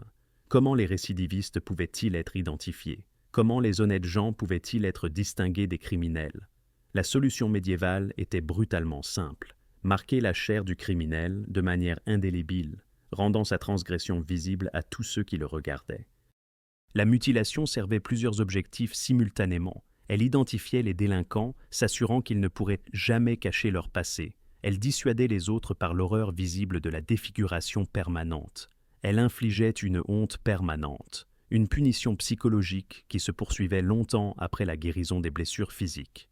Elle empêchait physiquement certains crimes, car un voleur sans main ne pouvait pas facilement voler à nouveau. Et elle générait des revenus pour le seigneur, car les terrifiés pouvaient y payer des amendes pour éviter la mutilation, ou les frais pour l'exécution de la sentence enrichissaient les coffres du manoir. Dans toute l'Europe médiévale, bien qu'avec une dureté particulière en Angleterre et en Écosse, la mutilation constituait un élément commun du système gradué de punition, les récidivistes faisant face à des niveaux croissants de dommages corporels. La gamme de mutilations employées était étendue et créative dans sa cruauté. Le marquage au fer rouge, la coupe des oreilles, la section des mains ou des pouces, l'arrachage de la langue, la mutilation du nez, l'énucléation des yeux, la castration pour les crimes sexuels, chacune avait sa place dans l'arsenal des punitions judiciaires. Le choix de la mutilation à employer était souvent symboliquement lié au crime. Les voleurs perdirent leurs mains. Ceux qui parlaient contre le Seigneur ou blasphémaient pouvaient perdre leur langue. Ceux qui refusaient d'écouter l'autorité ou espionnaient là où ils ne devaient pas pouvaient perdre leurs oreilles ou leurs yeux. Le lien symbolique était suffisamment évident pour que la population, en grande partie illettrée, le comprenne, renforçant la leçon que des crimes spécifiques entraînaient des conséquences spécifiques et appropriées. La nature permanente de ces punitions signifiait que leur effet dissuasif s'étendait tout au long de la vie de la victime et au-delà, car les enfants voyaient les adultes mutilés autour d'eux et intériorisaient le lien entre transgression et défiguration. Le marquage au fer rouge mérite la première attention en tant que forme de marquage peut-être la plus courante. Le processus était sinistrement simple. Des instruments en fer, façonnés en lettres ou en symboles, étaient chauffés dans un feu jusqu'à ce qu'ils deviennent rouge ou blanc incandescent. La personne condamnée, souvent immobilisée au pilori pour l'empêcher de bouger, se voyait appliquer fermement le métal brûlant contre sa chair. Les emplacements les plus courants étaient des zones impossibles à dissimuler: le front, la joue ou la main. Le choix de l'emplacement dépendait en partie du crime et en partie du degré de visibilité souhaité. Une marque sur le front était maximalement visible, attirant le regard de quiconque regardait le visage de la personne. Cela garantissait que le crime serait la première chose que les gens remarqueraient chez l'individu. Le marquage sur la joue était également impossible à cacher. Le marquage sur la main apparaissait chaque fois que la personne faisait un geste, mangeait, travaillait ou accomplissait l'une des innombrables tâches quotidiennes nécessitant une dextérité manuelle. Les lettres marquées variaient: T pour thief, voleur, V pour vagrant, vagabond, F pour felon, criminel, ou d'autres lettres indiquant des crimes spécifiques ou marquant la personne du symbole de la ville ou du seigneur qui avait imposé la punition. L'expérience d'être marqué au fer rouge était intensément douloureuse. L'odeur de chair brûlée emplissait l'air, âcre et nauséabonde. Les cris de la victime résonnaient sur la place alors que le fer brûlait l'épiderme, le derme et les tissus plus profonds, la chaleur intense détruisant instantanément les cellules, cuisant les protéines et créant une brûlure profonde. Le fer devait être maintenu fermement en place pendant plusieurs secondes pour assurer une marque claire et permanente, des secondes qui semblaient des heures pour la victime. La douleur ne cessait pas lorsque le fer était retiré. Les brûlures continuent de faire mal intensément pendant des heures et des jours après le traumatisme initial, car les terminaisons nerveuses de la zone endommagée envoient des signaux de douleur continue et les tissus environnants s'enflamment. Le but du marquage était précisément cette visibilité et cette permanence. Tout le monde pouvait voir pour le reste de sa vie que vous aviez commis un crime, comme le notèrent les sources contemporaines. La personne marquée ne pouvait jamais cacher son passé, ne pouvait jamais déménager dans une nouvelle communauté et repartir à zéro, ne pouvait jamais prétendre à une histoire honnête. L'emploi devenait presque impossible, car qui embaucherait un voleur marqué? Les perspectives de mariage étaient détruites, car peu de gens épouseraient volontairement quelqu'un marqué comme criminel. La marque condamnait la personne non seulement à une cicatrice physique, mais aussi à une mort sociale, une marginalisation permanente de la vie communautaire. Des exemples historiques documentent cette pratique. Dans l'Écosse médiévale, le marquage sur la joue était particulièrement courant, parfois combiné à la flagellation ou à d'autres punitions. Les récidivistes pouvaient être marqués à plusieurs endroits, chaque nouvelle marque s'ajoutant à leur catalogue de crimes inscrits sur leur chair. La pratique s'est poursuivie bien au-delà de la période médiévale. En 1630, Alexander Leighton s'est fait couper les oreilles pour avoir écrit des pamphlets attaquant l'épiscopat anglican, montrant l'application de la punition même à des individus éduqués et lettrés pour des crimes politiques et religieux. En 1637, John Bastwick, Henry Burton et William Prynne ont également perdu leurs oreilles pour leurs écrits. Si des hommes éduqués d'un certain statut social pouvaient se faire face à une telle mutilation, le traitement des humbles serfs pour des délits moindres était presque certainement plus dur et plus nonchalamment appliqué. Lorsque le marquage au fer rouge avait lieu en hiver, les complications supplémentaires étaient immédiates et graves. La plaie de brûlure, une blessure du 3e degré détruisant toutes les couches de la peau, était soudainement exposée à l'air glacial.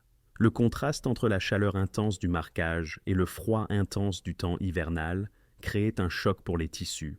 L'air froid sur une brûlure fraîche est atroce, car la différence de température stimule au maximum les récepteurs de la douleur.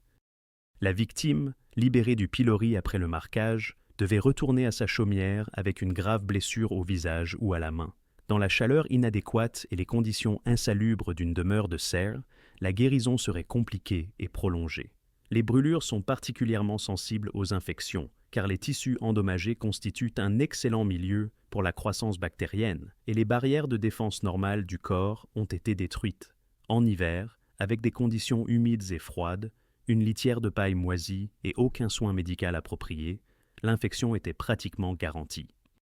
Les marques faciales étaient particulièrement dangereuses, car une infection au visage peut se propager au sinus, aux yeux ou au cerveau, provoquant une méningite ou des abcès rapidement mortels. Les marques sur les mains pouvaient s'infecter au point que toute la main enflait de manière grotesque, et sans antibiotiques, la septicémie pouvait se propager dans la circulation sanguine, provoquant une infection systémique et la mort. Ceux qui survivaient à l'infection se retrouvaient avec des cicatrices encore plus graves que la marque elle-même, car l'infection aurait détruit des tissus supplémentaires autour de la brûlure d'origine, créant une plus grande zone de défiguration.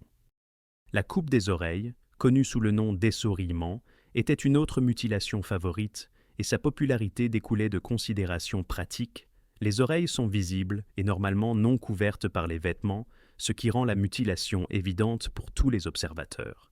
Elles sont relativement faciles à enlever par rapport à d'autres parties du corps, ne nécessitant qu'une lame tranchante et une main ferme plutôt que l'amputation plus complexe d'un membre. La procédure n'est pas immédiatement mortelle, mais elle est définitivement défigurante et porte un poids symbolique. Le criminel n'a pas écouté la loi, donc l'organe de l'ouïe est retiré. La victime était immobilisée, généralement au pilori, qui maintenait la tête fermement en place. Le bourreau ou le connétable saisissait l'oreille, la tendait et tranchait le cartilage et la chair avec un couteau ou une lame spécialisée. L'ablation complète ou l'essorillement partiel se produisaient tous deux selon la sentence. Le saignement était abondant, car les blessures à la tête ont tendance à saigner beaucoup en raison de la riche vascularisation du cuir chevelu et du visage. Des méthodes rudimentaires étaient utilisées pour arrêter le saignement, la cautérisation avec un fer chaud, l'application d'un tissu de liaison ou simplement laisser le sang coaguler naturellement malgré une perte importante. Les exemples historiques de coupe d'oreilles s'étendent sur des siècles et des classes sociales. Les cas de Leighton, Bastwick, Burton et Prynne dans les années 1630 concernaient des hommes d'éducation et de statut. Pourtant, la punition était jugée appropriée. Pour les serfs accusés de crimes courants, les registres des cours seigneuriales enregistrent des peines de coupe d'oreille avec une régularité troublante, notant souvent simplement que le condamné a été essorillé, sans plus de détails sur les détails ou le résultat. Les séquelles physiques comprenaient une douleur importante, une défiguration permanente et des complications potentielles. L'équilibre peut être affecté par la perte des oreilles, car elles jouent un rôle dans l'orientation spatiale, bien que cet effet varie selon les individus.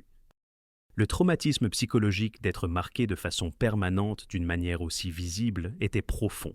Peut-être le plus dommageable sur le plan pratique, la perte des oreilles rendait la tête plus vulnérable aux extrêmes météorologiques, en particulier au froid. La coupe d'oreilles en hiver créait des horreurs uniques. Les plaies se trouvaient sur le côté de la tête, entièrement exposées au vent froid et aux intempéries. Contrairement aux blessures sur le torse qui pouvaient être couvertes par des vêtements, les blessures à la tête étaient difficiles à protéger sans causer de douleurs supplémentaires. Les chapeaux ou les couvre-chefs, si le serf en possédait, appuyaient directement sur les plaies à vif, créant une agonie à chaque contact. La plupart allaient probablement tête nue, permettant à l'air glacial un contact direct avec les blessures. Les oreilles sont des extrémités, des zones périphériques où le flux sanguin est réduit par temps froid, ce qui les rend particulièrement vulnérables aux gelures dans des circonstances normales. Avec une ou les deux oreilles enlevées, les côtés de la tête où se trouvaient autrefois les oreilles devenaient encore plus sensibles au froid. Les plaies elles-mêmes, ouvertes et saignantes, attiraient l'infection dans l'environnement froid et humide. La perte de sang par temps froid augmentait le risque d'hypothermie, car le sang transporte la chaleur dans tout le corps et un saignement important réduit la capacité thermique du corps. De nombreuses personnes ayant subi une coupe d'oreille en hiver ont développé de graves infections qui se sont propagées aux structures voisines, l'os temporal, le conduit auditif ou les tissus mous du visage et du cou. En l'absence d'antibiotiques, ces infections étaient souvent mortelles. Ceux qui survivaient portaient non seulement la marque permanente de la perte d'oreille, mais aussi des cicatrices étendues dues à l'infection et une vulnérabilité accrue à vie aux blessures par le froid là où se trouvaient leurs oreilles. L'amputation des mains ou des pouces représentait l'escalade ultime de la punition pour vol. La logique était explicite. Les voleurs se faisaient couper les mains, les empêchant de voler à nouveau et servant d'avertissement dramatique aux autres. Pour le vol de récolte en particulier, un crime grave dans une économie de subsistance, l'ablation de la main était documentée comme une peine courante. Le spectacle public de l'amputation consistait à forcer la victime à s'agenouiller sur un billot sur la place publique ou à la cour seigneuriale. La main ou le pouce était placé sur le billot, étendu et fermement tenu par des assistants si la victime se débattait. Une hache ou une lame lourde était levée et abattue avec force. Un bourreau habile pouvait sectionner la main d'un seul coup, bien que si le bourreau était inexpérimenté ou si la lame était émoussée, plusieurs coups pouvaient être nécessaires, chacun étant un traumatisme supplémentaire. La douleur était extrême et le choc profond. L'amputation sectionnait les os, les tendons, les muscles, les nerfs, les artères et les veines, créant des dommages tissulaires massifs. La perte de sang était immédiate et potentiellement mortelle si elle n'était pas contrôlée. Des garrots rudimentaires pouvaient être appliqués sur le moignon, ou le moignon pouvait être plongé dans de l'huile bouillante ou pressé contre un fer chaud pour cautériser les vaisseaux sanguins. Une agonie secondaire ajoutée au traumatisme initial. Beaucoup mouraient immédiatement de choc ou de perte de sang, s'effondrant sur le billot et ne reprenant jamais conscience. Pour les serfs, la perte d'une main n'était pas seulement une catastrophe physique, mais une condamnation à mort économique. Le travail agricole, l'occupation principale des serfs, nécessitait 2 mains fonctionnelles. Labourer, récolter, battre, planter. Aucune de ces tâches ne pouvait être effectuée efficacement avec une seule main. Même si le serf survivait au traumatisme immédiat de l'amputation, il devenait incapable de remplir ses obligations féodales envers le seigneur. Il ne pouvait pas travailler efficacement ses propres terres, ce qui signifiait qu'il ne pouvait pas produire de nourriture pour sa famille. Il devenait un fardeau pour sa famille et sa communauté, incapable de contribuer par son travail ou de générer des revenus.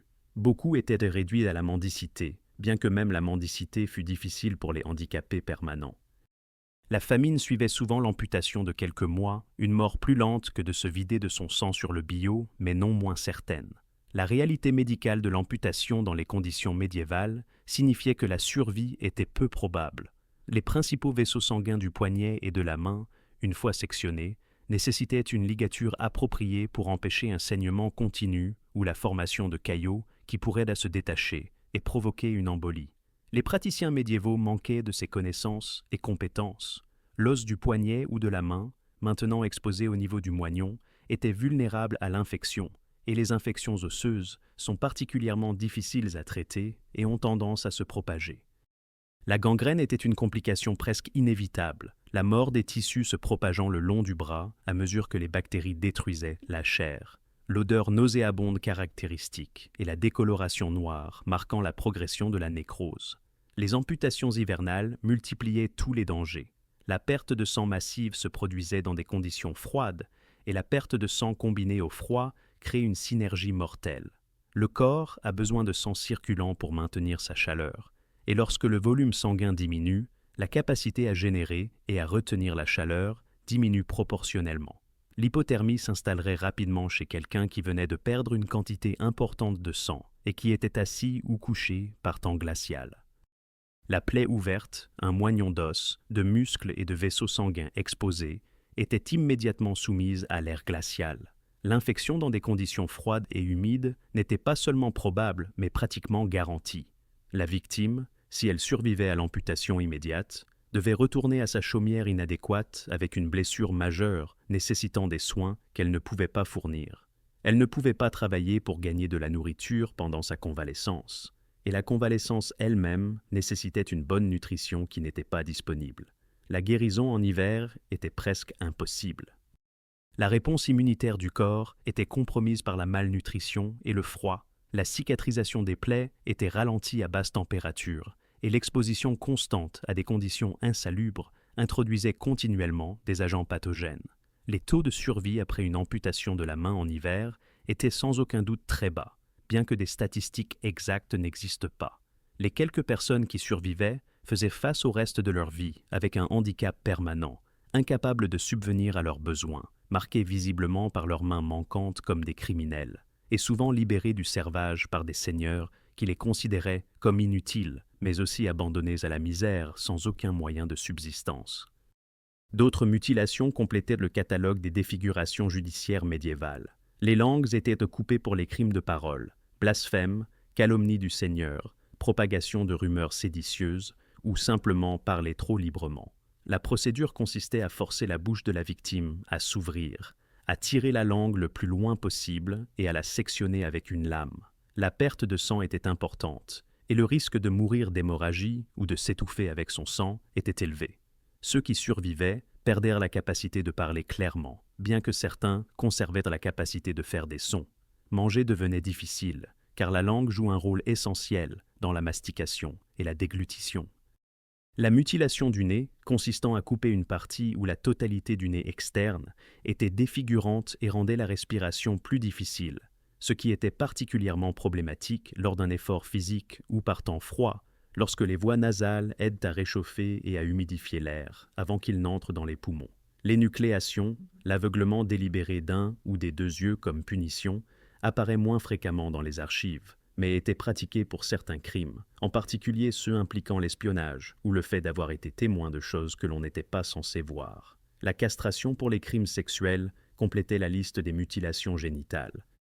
Chacune de ces mutilations comportait ses propres complications et conséquences, et chacune, lorsqu'elle était pratiquée en hiver, faisait face à la même terrible amplification du risque dû au froid, à l'infection et aux conditions de guérison inadéquates. Vivre en tant que serf mutilé était une existence de misère aggravée. Le rappel physique permanent de la punition s'accompagnait d'un ostracisme social permanent. Les communautés regardaient de les mutilés avec un mélange de pitié et de peur.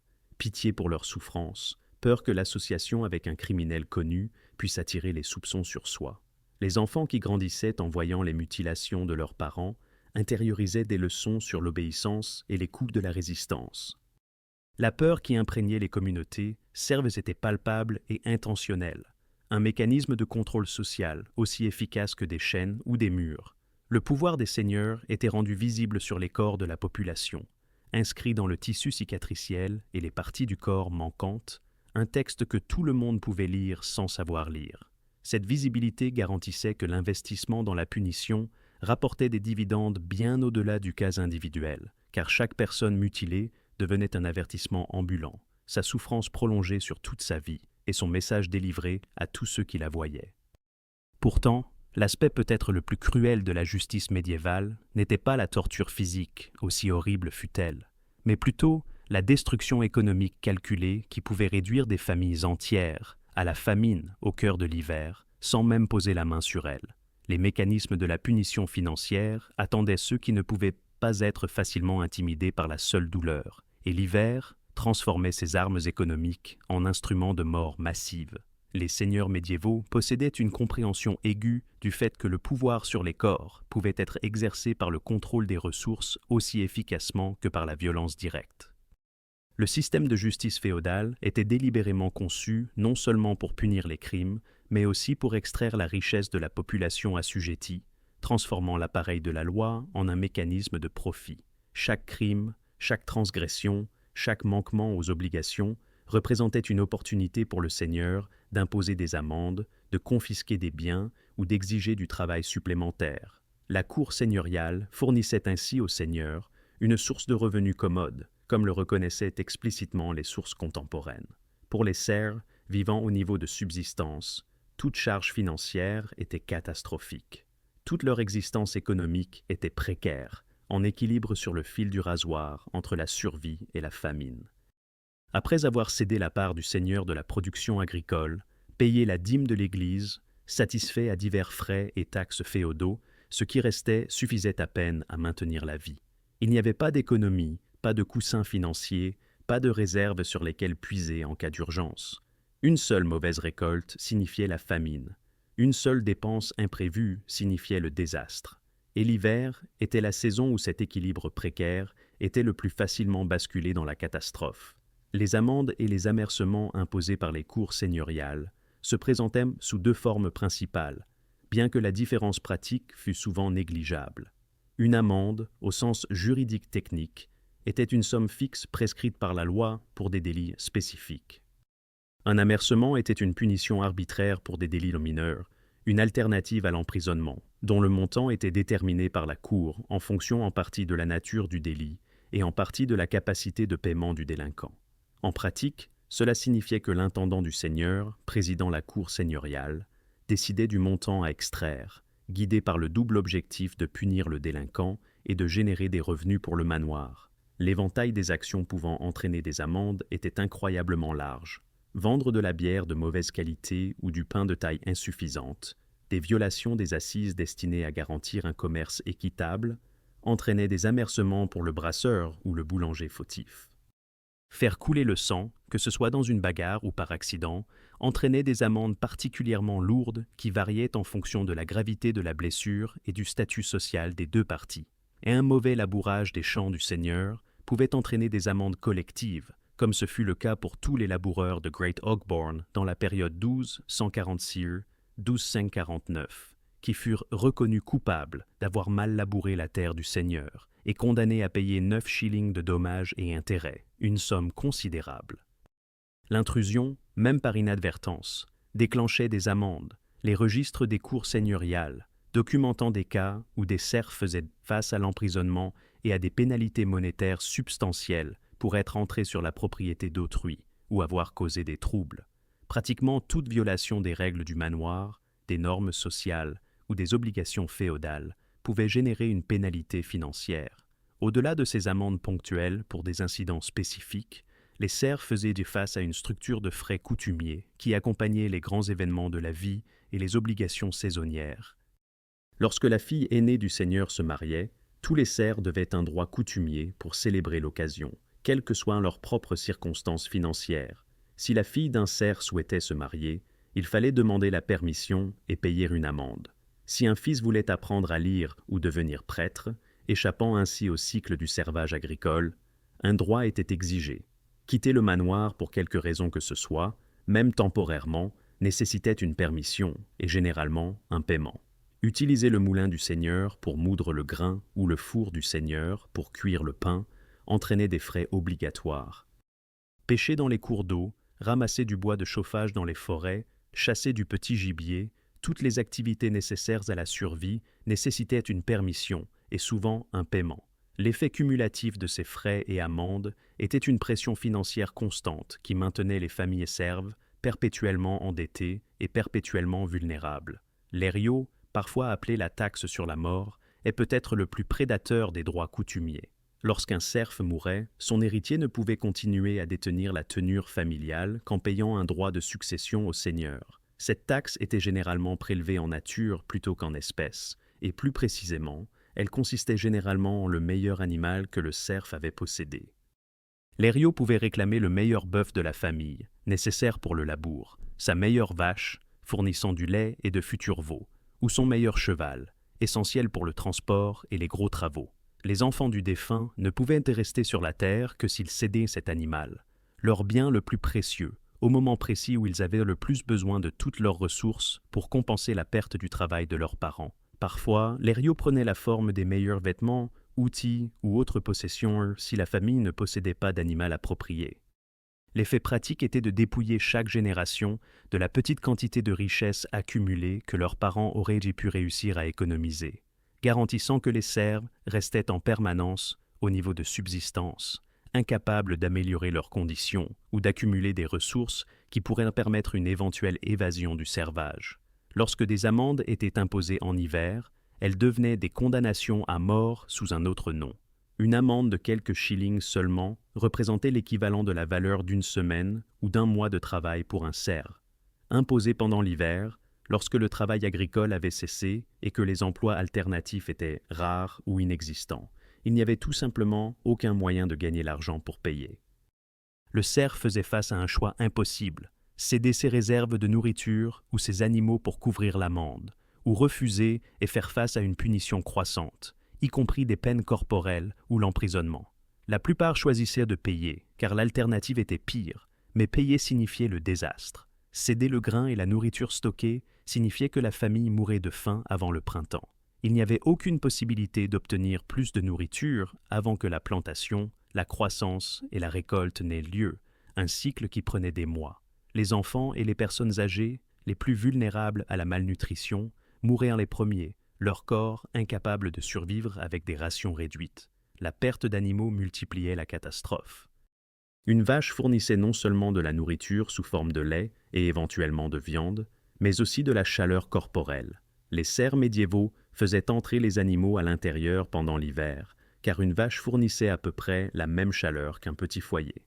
Perdre cet animal signifiait perdre une source de chaleur au cœur de l'hiver. Cela signifiait perdre le fumier nécessaire pour fertiliser les cultures de printemps. Cela signifiait perdre la capacité de labourer les champs à l'arrivée de la saison des semailles. La capacité agricole de la famille pour l'année à venir était détruite, garantissant que la pauvreté s'étendrait au-delà de l'hiver immédiat. La confiscation de biens fonctionnait comme une forme aggravée de punition économique, employée lorsque les amendes n'étaient pas payées, ou lorsque le seigneur jugeait des peines plus sévères appropriées. Les autorités pouvaient saisir des propriétés, faire appliquer la déchéance et placer des privilèges sur les biens personnels. Les raisons de la confiscation allaient de la dette à la punition criminelle en passant par le non-respect des obligations féodales, et souvent la simple discrétion du seigneur suffisait. Aucun procès n'était nécessaire au-delà de la cession de la cour seigneuriale, et aucun appel n'était possible, car le seigneur contrôlait le seul système judiciaire disponible. L'étendue de ce qui pouvait être saisi était complète. Grains et nourriture stockés, animaux de toutes sortes, outils nécessaires au travail agricole, vêtements et couvertures, réserves de bois de chauffage, meubles, articles ménagers, essentiellement toute possession de valeur pouvait être prise. La confiscation était fréquente, laissant de nombreuses familles démunies, comme le notent les sources historiques. Et elle conduisait souvent ces familles à un esclavage plus profond ou à un servage sous de dures indentures alors qu'elles tentaient de rembourser leurs dettes ou de survivre à la perte. La confiscation hivernale avait des effets qui se répercutaient en cascade sur les familles et les communautés. Lorsque les réserves de nourriture étaient prises, la famine était immédiate et certaine. Les serfs n'avaient pas de source de nourriture alternative, pas de magasin ou de marché où ils pouvaient acheter des provisions, et aucun moyen de produire de la nourriture en hiver, même s'ils conservèrent leurs terres. Les mois entre la confiscation hivernale et la prochaine récolte étaient une marche de la mort pour les familles dépouillées de nourriture. La confiscation d'animaux a déjà été discutée dans le contexte des amendes, mais il convient de le répéter. Perdre du bétail signifiait perdre de la chaleur, de la nourriture, de l'engrais et les moyens de production agricole. Une famille qui survivait à l'hiver sans ses animaux faisait face à un printemps et un été où elle ne pouvait pas labourer, ne pouvait pas fertiliser adéquatement, et donc ne pouvait pas produire une récolte suffisante pour répondre aux exigences du Seigneur ou se nourrir. Le cycle de la dette et de la misère devenait inéluctable. Prendre les réserves de bois de chauffage était une condamnation à mort délivrée lentement. Le chauffage inadéquat des chaumières des serres devenait une absence totale de chauffage. Les températures intérieures chutaient à des niveaux proches de ceux de l'extérieur. Des familles entières faisaient face à une exposition continue à des conditions glaciales, sans soulagement, sans possibilité de se réchauffer, sans moyen de cuire le peu de nourriture qui restait. L'hypothermie faisait des victimes progressivement, en commençant par les plus jeunes et les plus âgés, ceux qui étaient les moins capables de réguler leur température corporelle. La confiscation de couvertures et de vêtements faisait de l'hiver une arme directe. Le lourd manteau de laine était une partie vitale de la garde-robe d'un serf, essentiel pour tout travail extérieur par temps froid. Sans lui, une personne ne pouvait pas ramasser de bois de chauffage, ne pouvait pas remplir ses obligations féodales, ne pouvait pas voyager. Elle était piégée dans sa chaumière, et même là, des vêtements inadéquats signifiaient une exposition à un froid dangereux. L'ironie cruelle était que le fait d'être puni pour ne pas avoir travaillé par la confiscation de vêtements d'hiver rendait le travail impossible, ce qui entraînerait une punition supplémentaire pour ne pas avoir rempli ses obligations. Le cycle était conçu pour être inéluctable, un piège qui se resserrait à chaque itération. Ceux qui perdaient tout tentèrent parfois de fuir, mais fuir sans permission était en soi un crime, et les serfs fugitifs, s'ils étaient attrapés, faisaient face à une punition brutale. Beaucoup de ceux qui ont perdu leurs biens par confiscation sont morts cet hiver-là, ou sont devenus encore plus profondément endettés, leurs enfants héritant non pas de biens mais de dettes, une malédiction générationnelle de servitude. Le travail supplémentaire forcé servait à la fois de punition et de méthode pour extraire une valeur supplémentaire des serfs au-delà de leurs obligations régulières. Les serfs devaient déjà l'opéra riga, l'exigence de travail standard de 2 à 3 jours par semaine sur le domaine du seigneur. Pendant les saisons de récolte et de plantation, cela pouvait augmenter à 4 jours ou plus.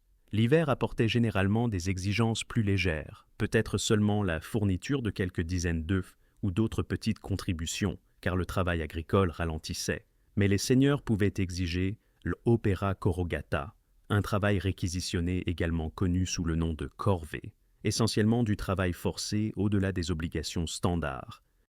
Le boon work, des périodes où le seigneur avait besoin d'aide supplémentaire, pouvait être déclaré, enrôlant des familles entières de vilains pour des projets spécifiques. En tant que punition, le travail forcé pouvait être imposé à la discrétion du seigneur, parfois non rémunéré, ou substitué à des amendes que le serf ne pouvait pas payer. Les semailles d'hiver, qui devaient avoir lieu avant que le sol ne gèle, pouvaient nécessiter une conscription massive de main-d'œuvre pour être achevées à temps. Le travail forcé en hiver comme punition créait des conditions mortelles. Le travail en extérieur par un froid brutal, effectué par des individus déjà affaiblis par la malnutrition et se remettant peut-être d'autres punitions, était une recette pour le désastre. Des vêtements inadéquats pour le travail hivernal signifiaient des risques de gelure et d'hypothermie pendant le travail lui-même. L'épuisement physique dû au travail dans le froid s'ajoutait aux besoins caloriques accrus du corps alors que la nourriture était rare. Le temps passé à effectuer du travail forcé pour le seigneur était du temps non consacré aux tâches de survie essentielles pour la propre famille du serf. Ramasser du bois de chauffage, réparer le toit ou les murs de la chaumière pour éviter les courants d'air, s'occuper des animaux, soigner les membres de la famille malade, toutes ces activités nécessaires restaient en suspens pendant que le serf travaillait sur les terres du seigneur. La perte de temps se traduisait directement par une perte de chance de survie pour la famille. Certains serfs travaillaient jusqu'à la mort dans les champs d'hiver, s'effondrant d'épuisement et d'exposition, leur corps laissé là où il tombait, jusqu'à ce que la tâche soit terminée et que quelqu'un puisse les traîner. La combinaison du travail forcé avec d'autres punitions, comme une amende plus un travail supplémentaire obligatoire, ou une confiscation plus des exigences de travail, créait une cascade de privations à laquelle aucune famille serve ne pouvait résister. Au cœur de la punition économique se trouvait un piège impossible, un cycle qui s'auto-alimentait et n'offrait aucune échappatoire. Considérez la progression. Un cerf vole de la nourriture parce que sa famille a faim, peut-être parce qu'une amende précédente avait épuisé leurs réserves. Il est attrapé et condamné. Le tribunal impose une amende et confisque des biens. Maintenant, la famille a encore plus faim, avec encore moins de ressources. Le désespoir pousse à un autre vol. La punition est plus sévère pour une récidive, peut-être une punition corporelle en plus des sanctions économiques. Le cerf, blessé et privé de plus de ressources, ne peut pas remplir ses obligations de travail féodal. Cet échec entraîne une punition supplémentaire, souvent du travail supplémentaire forcé ou des amendes additionnelles. Manquer le travail sur sa propre tenure à cause du travail forcé signifie que ces cultures souffrent, ce qui entraîne une récolte réduite, ce qui entraîne l'incapacité de satisfaire la part requise par le seigneur, ce qui entraîne plus de punitions. Le cycle s'enfonce inexorablement, chaque punition rendant la transgression suivante plus probable et la punition suivante plus sévère. L'hiver amplifiait chaque étape de ce cycle. Le froid aggravait la faim, car le corps a besoin de beaucoup plus de calories pour maintenir sa température. Le froid rendait le travail plus difficile et l'épuisement venait plus vite. Le froid rendait chaque punition plus dangereuse et la guérison moins probable. Pour de nombreux cerfs pris dans ce cycle pendant les mois d'hiver, il n'y avait pas de survie jusqu'au printemps.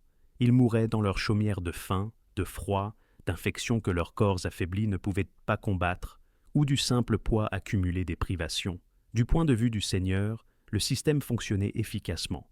La justice générait du profit, la punition maintenait le contrôle, la dissuasion maintenait les autres obéissants, et si des cerfs individuels mouraient, il y en avait toujours d'autres pour prendre leur place. La population était remplaçable tant que le système continuait. Les gains à court terme de l'extraction de richesses par les amendes et les confiscations l'emportaient apparemment sur toute préoccupation concernant le déclin de la population à long terme, bien que finalement, des facteurs tels que la peste noire et les révoltes paysannes révéleraient l'insoutenabilité d'une telle exploitation. Peut-être la forme la plus terminale de punition économique, celle qui fusionnait les sanctions financières avec le bannissement physique, était l'exil. Le bannissement pouvait être imposé comme une alternative à l'exécution pour des crimes graves comme l'incendie criminel ou le vol majeur, en particulier lorsque les délinquants cherchaient ce refuge dans une église puis avouaient. Entre 1180 et 1350, des milliers d'individus ont été exilés des communautés anglaises, leurs crimes allant de la violence aux délits sexuels, en passant par la simple incapacité de payer les amendes imposées. Beaucoup de ceux accusés de blessures ou d'homicides involontaires ont été bannis pour ne pas avoir payé les amendes qui leur avaient été infligées, transformant une punition économique en exil physique. Les mécanismes de l'exil étaient durs. Tout cerf qui quittait sa résidence allouée sans la permission explicite du seigneur était classé comme fugitif, sujet à l'extradition et à la punition s'il était attrapé.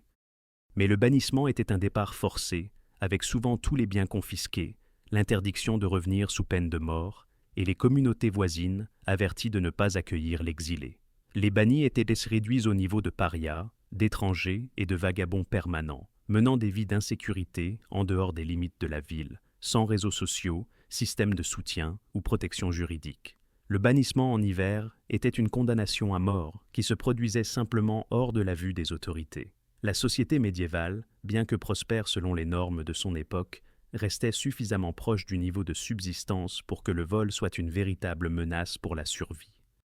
Le tissu social dépendait du soutien de la communauté, des ressources partagées pendant les difficultés et des stratégies de survie collective. Retirer un individu de ce tissu pendant l'hiver signifiait l'exposer à des conditions que personne ne pouvait survivre seul.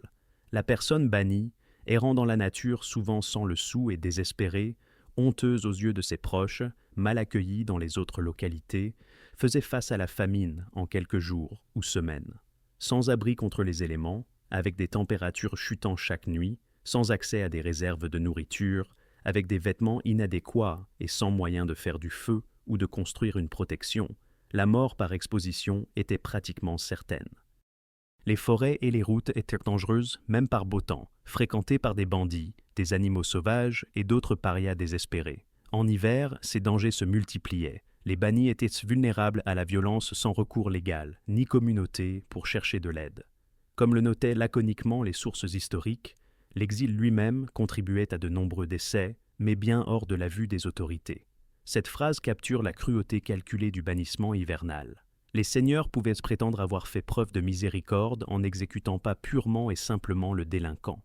Techniquement, la sentence était l'exil, pas la mort. Que la personne soit morte était une conséquence regrettable, mais naturelle, pas la responsabilité du seigneur.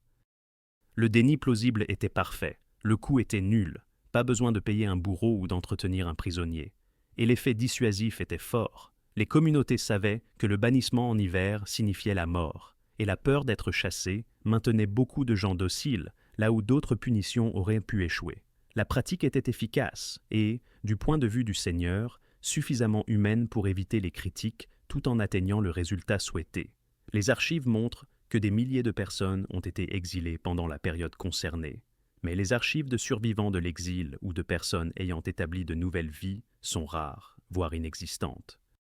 La grande majorité mourait en quelques mois, leurs corps perdus dans les forêts ou les champs, sans marque ni deuil, sauf par des familles qui avaient l'interdiction de pleurer publiquement des criminels. La nature imbriquée des punitions économiques médiévales créait un système où une sanction pouvait en déclencher d'autres, où le manquement à une obligation générait de nouvelles obligations, où la dette engendrait plus de dettes, et où l'hiver agissait comme un multiplicateur universel de souffrance. Les seigneurs avaient perfectionné l'art d'extraire la richesse de leurs serfs par la machine de la justice, et ils employaient cet art sans pitié, sachant que la combinaison de l'impuissance juridique, de la précarité économique et de la brutalité saisonnière empêcherait toute résistance efficace. Le génie, si un tel terme peut être appliqué à un tel mal, était que le système paraissait légal, procédural et juste.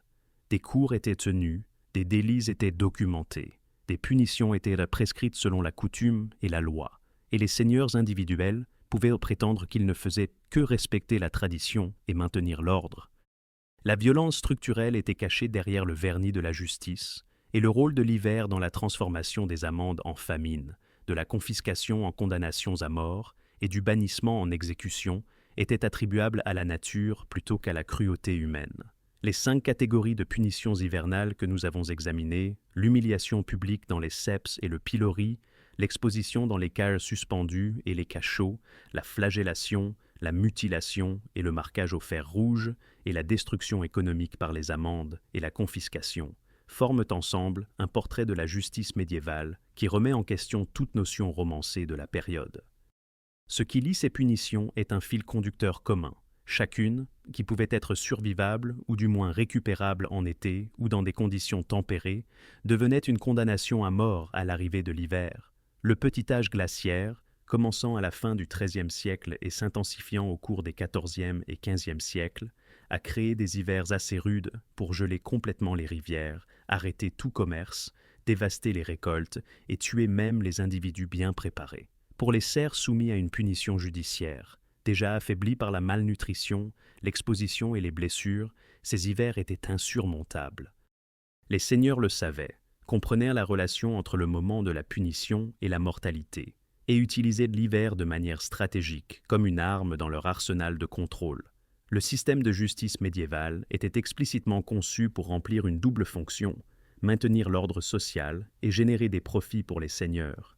Les punitions étaient des centres de revenus, des occasions d'extraire des amendes, de confisquer des biens et de démontrer le pouvoir. Les cours seigneuriales qui jugeaient les serfs étaient présidées par les officiers du seigneur, et les serfs n'avaient aucun recours significatif contre des décisions injustes, arbitraires ou excessivement sévères. Comme le roi Richard II l'a dit aux paysans rebelles en 1381, « Serfs vous êtes et serfs vous resterez », une déclaration qui résumait la réalité juridique. Les obligations féodales, les punitions sévères et les conditions hivernales se sont combinées pour créer un système de terreur qui maintenait les populations dociles par la peur. Les membres de la communauté étaient forcés de regarder les punitions publiques, de participer à l'humiliation des victimes des ceps et du pilori, d'être témoins de la souffrance de leurs voisins et d'intérioriser la leçon que la résistance entraînait des conséquences pires que la soumission. Le rôle du petit âge glaciaire dans l'amplification de la souffrance médiévale ne peut être surestimé. Le changement climatique qui a commencé brusquement entre 1275 et 1300 a fait chuter les températures moyennes dans les îles britanniques d'environ 2 degrés Celsius, suffisamment pour modifier fondamentalement l'agriculture, l'habitabilité et les perspectives de survie. La grande famine de 1315 à 1317 a démontré ce que le temps froid et humide prolongé pouvait faire à une société vivant au niveau de subsistance. Des régions entières ont connu la famine, les populations ont diminué et la stabilité sociale a vacillé. Dans ce contexte, les punitions imposées par les seigneurs sont devenues encore plus mortelles. Les serfs luttaient pour survivre, même sans le fardeau supplémentaire des sanctions judiciaires. Toute punition dans ces conditions était particulièrement brutale, et les seigneurs n'ont pas adapté leur système de justice pour tenir compte de la rigueur du climat. Au contraire, les taux de criminalité ont probablement augmenté car le désespoir poussait les gens à voler de la nourriture ou à enfreindre d'autres règles pour tenter de survivre, ce qui entraînait plus de punitions, plus de morts et un cercle vicieux de souffrance. En regardant en arrière d'un point de vue moderne, les leçons des punitions hivernales médiévales résonnent au-delà de la curiosité historique. Elles révèlent comment les systèmes de justice peuvent être utilisés comme des armes de contrôle et de profit, plutôt que de servir l'équité ou la réhabilitation. Elles démontrent comment les conditions environnementales aggravent les inégalités sociales et comment ceux qui sont au pouvoir peuvent exploiter les forces naturelles pour atteindre leurs objectifs. Elles soulignent l'importance des protections juridiques, du droit à un procès équitable et des limites à l'autorité, tous des concepts que les serfs médiévaux ne possédaient absolument pas.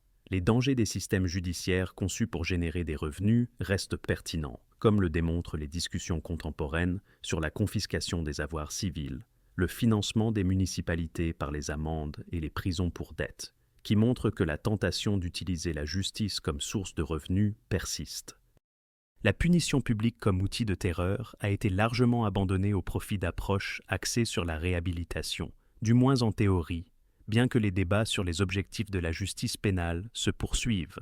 Lorsque nous regardons les punitions hivernales médiévales avec les yeux d'aujourd'hui, la brutalité semble incompréhensible, une relique d'un âge plus sombre que nous nous félicitons d'avoir transcendé. Pourtant, les déséquilibres de pouvoir entre les autorités et les sujets, l'exploitation économique des populations vulnérables et les façons dont les crises environnementales aggravent les problèmes sociaux restent bien présents parmi nous. Comprendre la souffrance des serfs médiévaux nous aide à apprécier les droits juridiques et les filets de sécurité sociale, durement acquis que la modernité offre, tout en nous rappelant à quel point ces protections sont fragiles et comment elles peuvent facilement s'éroder si elles ne sont pas défendues avec vigilance.